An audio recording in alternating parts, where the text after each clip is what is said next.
So, may kasabihan po tayo, ang tumatakbo ng matulin, kung matinik ay malalim.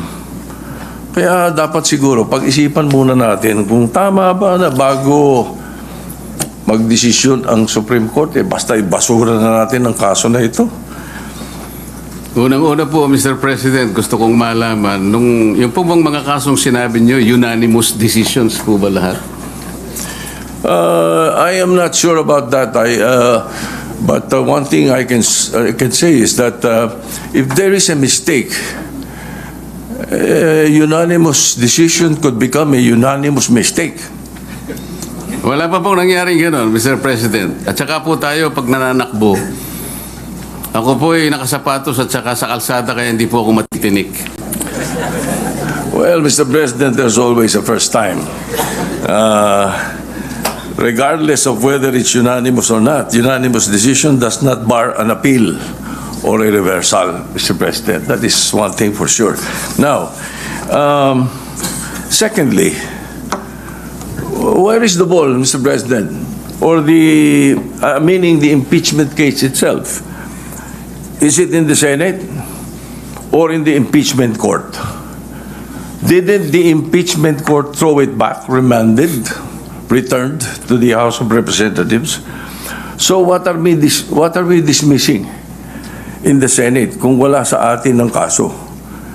Can we continue hearing the case and dismissing it without the impeachment case in our hands? Can we throw the ball out when the ball is not in our possession? Siguro naman dapat magkaroon tayo ng tinatawag nating sense of proper sequencing of moves. Nasaan po ba yung impeachment case?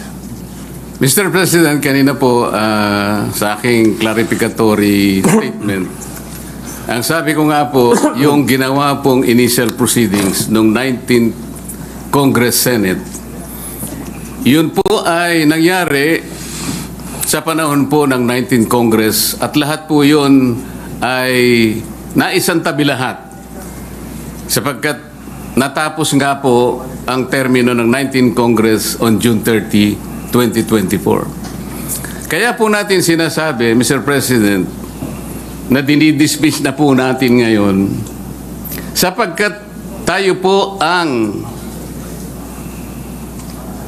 nasa lugar na sinasabihan ng Korte Suprema nung sabihin niyang ito ay immediately executory.